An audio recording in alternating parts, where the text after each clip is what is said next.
রান্নাঘরে তো একেবারে ডিনার। তাহলে চিকেনটা কেন হচ্ছে?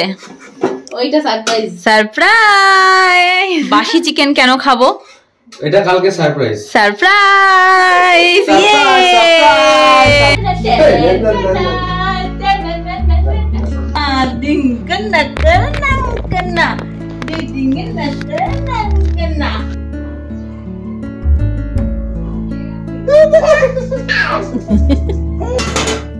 গ্যাসটা জাস্ট বন্ধ করলাম। বাচ্চার বাড়িতে রাত 12টা, আমরা এখনো কেউ ডিনার করিনি। ডিনার আজকে বিকেলের আকাশটা জাস্ট অসাধারণ লাগছে, অসাধারণ। আগুন জ্বলছে মনে হচ্ছে। দেখো মা, আমি হঠাৎ করে বাইরে আসলাম, মানে ওখানটার থেকে দাদা বললো বাইরে আয়। আমি মোবাইলটা নিয়ে এসে এই জায়গাটা দেখে মানে অবাক হয়ে গেলাম। অরেঞ্জ কালার মনে হচ্ছে। আকাশের দিকে তাকিয়ে দেখি পুরো একদম অরেঞ্জ, মানে অরেঞ্জ কি আগুনের কালার মনে হচ্ছে। আবার এদিকে চাঁদও উঠেছে, চাঁদটা ঢেকেও গেল মেঘে। পাপা দেখলি? এই যে দেখো মা, তাকাও এদিকে, তাকাও। আন্টিও বলছে যে আকাশটা কেমন হয়ে আছে। বাবা এখানে টেডি বিয়ারটা বের করেছে একটু পরিষ্কার করবে বলে, আর প্রিয়ান এখন এটা নিয়ে খেলার জন্য ব্যস্ত হয়ে গেছে একদম। Good evening everyone, welcome back to the channel to our new vlog. বিকেলের ব্লগটা এখান থেকে স্টার্ট করছি। প্রিয়ানকে জাস্ট এখন ঘুম পাড়ালাম। প্রিয়ান ঘুমোচ্ছে, মশারিটা এখন টাঙিয়ে দেবো, কারণ প্রচণ্ড মশা ঘোরাফেরা করছে। চারপাশের জানলা দরজা সব বন্ধ করে দেওয়া হয় দুপুর টাইম থেকেই। আর এই ঘরটাতে তো বেসিক্যালি জানলা খোলাই হয় না। এক তো রাস্তার পাশে বাড়ি, তাই ধুলো ওড়ে, তাই জন্য। আর সেকেন্ডলি ঠান্ডা পড়ে গেছে, হাওয়া দেয় সেই জন্য। বাট তারপরেও কোথা থেকে মশা চলে আসছে বুঝতেই পারি না। চলো এখন গিয়ে দেখি সবাই কি করছে, কারণ অনেকক্ষণ ধরে দরজাটাও পুরোপুরি আটকানো। প্রিয়ানের এখন কি হয়েছে, অত বড় হচ্ছে না, এত সাউন্ড এফেক্ট করে ওকে যে হালকা কোনো সাউন্ডেও ওর ঘুম ভেঙে যায়। আর তার উপর আমার রাস্তার পাশ দিয়ে এত গাড়ি যায়, এত আওয়াজ হয়, সেটা ঠিক আছে ম্যানেজেবল। বাট বাবা মা দাদা কারো গলার আওয়াজ পেলে পরেও আর ঘুমোতে যায় না, ওর তখন মনটা চলে যায় দুষ্টুমির দিকে। তো চলো এখন গিয়ে দেখা যাক মা কি করছে। হ্যাঁ, এই যে প্রিয়ানকে এখানটাতে মশারি টাঙিয়ে দিয়েছি, একটা সাইড খোলা রেখেছি, এটা একবার রাত্রেবেলা টাঙাবো। আচ্ছা মা কি করছো? এই যে পনিরটা এখন রান্না করবো। আচ্ছা, দুপুরের সকালের ব্লগ যারা দেখেছো তারা জানো যে আমাদের পনির হওয়ার কথা ছিল, বাট তারপরে আবার ডিসাইড হয়েছে যে পনিরটা রাতেই হবে। বাকি সবজি দিয়ে আমরা খেয়ে নিয়েছি। তো এখন পনিরের জন্য মা এখানে মশলা রেডি করছে। মা ওদিকে রান্নাটা করতে করতে প্রিয়ানও ঘুমোচ্ছে। বাবা দাদা কেউ বাড়িতে নেই, দাদা গেছে চিকেন আনতে আর বাবাও গেল বাজার করতে। তো আমি এখন একটু ব্লগটা এডিট করি, নাহলে পরে প্রিয়ান ঘুম থেকে উঠে গেলে পরে আর ব্লগ এডিট করতে বসা হবে না। যতটা সম্ভব এখন করে নিই। Thank you. আমি ভাবছিলাম আজকে আমি যাবো আনতে। সৃজা এখনই এসে দুধটা দিয়ে গেল, তাই আমি এখানে দুধ জালে বসিয়ে দিলাম। আর মা এখানটাতে সবজিগুলো প্রথমে একটু সটে করে নিচ্ছে, তারপরে এটা মিক্সিতে পেস্ট করবে। চিকেন নিয়ে এসে দাদা বসে গেছে এখানে পেঁয়াজ রসুন কাটতে। কাট রে, মোবাইল ঘাটছিস কেন? আমি একটা ভালো সিনেমা খুঁজছি, যেটা দেখতে দেখতে কাট। বাবাও বাজার নিয়ে এসে গেছে। তো এখন আমি মাখবো মুড়ি। দাদা আসার পর থেকে কিচ্ছু খায়নি, ওর নাকি খিদেই পাচ্ছে না। এখন একটু মুড়ি মাখি। মুড়িটা মাখতে আসলাম তো বাবা বললো ওর মধ্যে একটু পাঁপড় ভেজে গুঁড়ো গুঁড়ো করে দিতে মুড়ির মধ্যে, ওটা খেতে নাকি আরো বেশি ভালো লাগে। তো সকালের ব্লগ যারা দেখেছো জানো মা আজকে অনেকগুলো শাড়ি জামা কাপড় সব দিয়ে একটা নতুন ছোট্ট সুন্দর কড়াই কিনেছে। তো সেই কড়াইটাতেই এখন আমি পাঁপড়টা ভাজবো। এই যে সেই কড়াই, ছোট্ট কড়াই, যেটা আমাদের শুধু ভাজা পোড়া করার জন্যই কড়াইটা নেওয়া হয়েছে। এখানে পাঁপড়গুলো আমি ছোট ছোট করে কেটে নিয়েছি। সেদিন কেটেছিলাম বড় পুরো পাঁপড়টা, এটা তো ছোট কড়াই, এটার মধ্যে অতটা আটবেও না, দরকারও নেই। তো তেল গরম হয়ে গেছে, এখন এটার মধ্যে আমি পাঁপড়টা ভেজেও নিই। মুড়ি মাখা আমার এখানটাতে তোর কমপ্লিট। পাঁপড়, মটরশুঁটি, চানাচুর, লঙ্কা, পেঁয়াজটা দিইনি কারণ দাদা আমি মা কেউই পেঁয়াজ খাই না। বাবারটাতে একটু কুচি কুচি করে পেঁয়াজ দিয়ে বাবাকে বাটিতে আলাদা করে দেবো। মুড়ি মাখা নিয়ে বসে গেছি। আমি নিয়েছি হরলিক্স, বাবা মা দাদা সবাইকে দিয়েছি চা। আর প্রিয়ানের দুবার ঘুম ভেঙেছে, লাস্টে ওকে এখানটাতে এনে মা শুইয়ে দিয়েছে। মা তোমার চাটা নিয়ে আসো। আমরা খেতে খেতেই ও ঘুম থেকে উঠে গেল, আর উঠেই মুড়ি খাবে। মুড়ির গামলাটা ছিল রাখা এখানটাতে, একবারে হাত দাঁড়া পাপা দাঁড়া, দেওয়া হবে দাঁড়া। এই যে মুড়িটা এখন মা ওদিকে সরিয়ে রাখলো। মুড়ি খেতে যা তো বেশি ভালোবাসে। দেবো প্রিয়ানের জন্য এখানটাতে মুড়ি চলে এসেছে, আবার এক হাতে বিস্কিট। এখন মুড়িটা কিছুক্ষণ ছড়িয়ে ছিটিয়ে হয়ে গেল, এখন বিস্কিট খাবে। আর বস ওখানটাতে বসো, মামার পাশে গিয়ে বসো, আমি তোমাকে দিচ্ছি। হাই রিয়ান বাবু, রান্নাঘরে তো একেবারে হ্যাঁ মাংস হিসেবে না ঠিক আছে, পুরোটা দিয়ে দে। দাদা এখানে চিকেন ম্যারিনেটের দায়িত্বে, মা এখানে রান্নার দায়িত্বে। মার পনির এতক্ষণে হলো, মাঝখানে অনেকটা টাইম গ্যাপ ছিল। মা এটা আজকে আমাদের ডিনার, তাই তো? মাঝখানে মুড়ি মাখা টাকা খাওয়া হলো, হ্যাঁ তখন পনিরটা বন্ধ ছিল। আচ্ছা ব্যাপার হলো পনিরটা তো আমাদের ডিনার, তাহলে চিকেনটা কেন হচ্ছে? ওইটা সারপ্রাইজ। সারপ্রাইজ।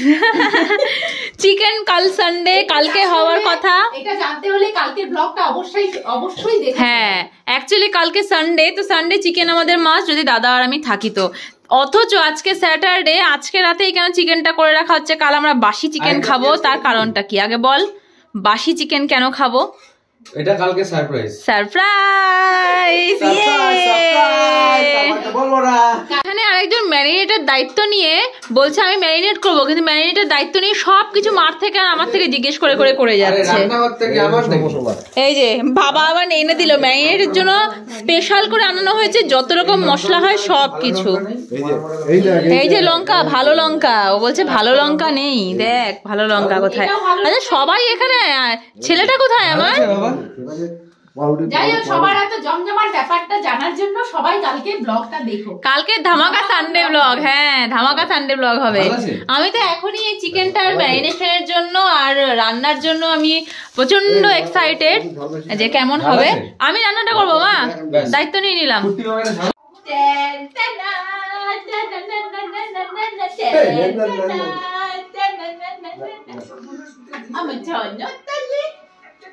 এবার আমরা এখন থাকবো, আমি আর তুমি আর দাদা। আমরা আর রান্না বান্না করবো না, এখন মাম্মা করবে, মামাই করবে, আমরা থাকবো এখানে। এতক্ষণ ব্লগটা জাস্ট এডিট করে আসলাম কে বলে এই ঘরে, বাবা মার সঙ্গে প্রিয়ান মানে সেই খেলাধুলো করছিল, পাশের ঘর থেকে সাউন্ড পাচ্ছিলাম। আমি চুপ করে শুধু এডিট করে গেছি, কারণ জানি গলার আওয়াজ পেলে পরে আর থাকবে না। যেই এসেছি এখানে দেখো খেলা উঠেছে মাথায়। কি হয়েছে বাবা? কে মেরেছে? কে মেরেছে তোমাকে?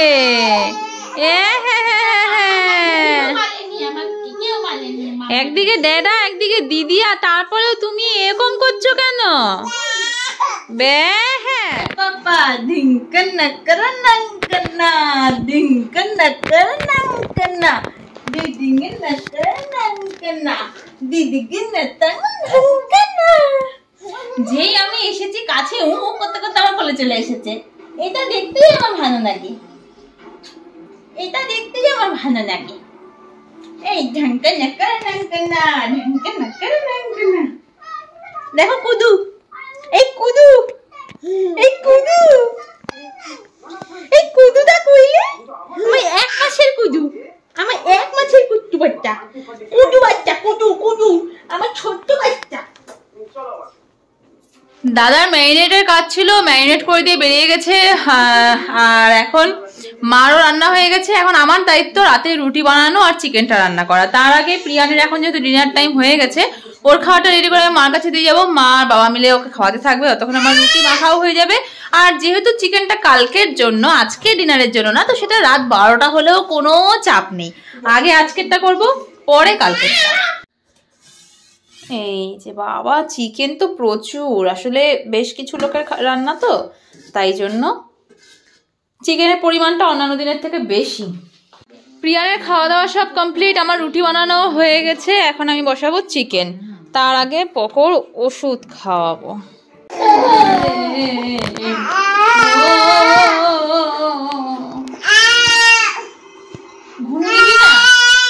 রান্না করতে যাব বললাম, এমন কান্নাকাটি শুরু করলো যে আমাকে একটু ঘুরতে দেখলো, ও ওই দিক থেকে টুক করে চলে আসলো এদিকে আর কান্না শুরু করে দিল।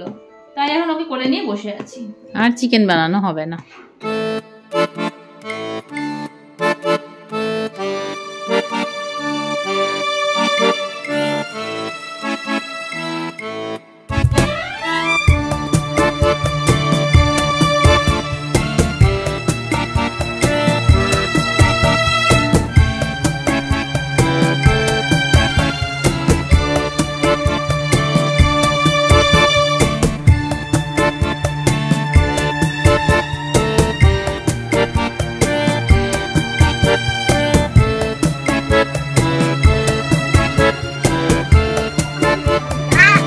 প্রিয়ান ওদিকে দুষ্টুমি করেই যাচ্ছে, আমি এদিকে মাংসটা বসিয়ে দিয়েছি।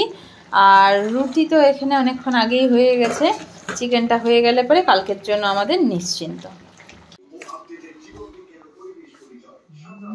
ঘুমালো ফাইনালি। বাচ্চা এখন 11:30, 11:25। মা খাওয়া দাওয়া হবে না?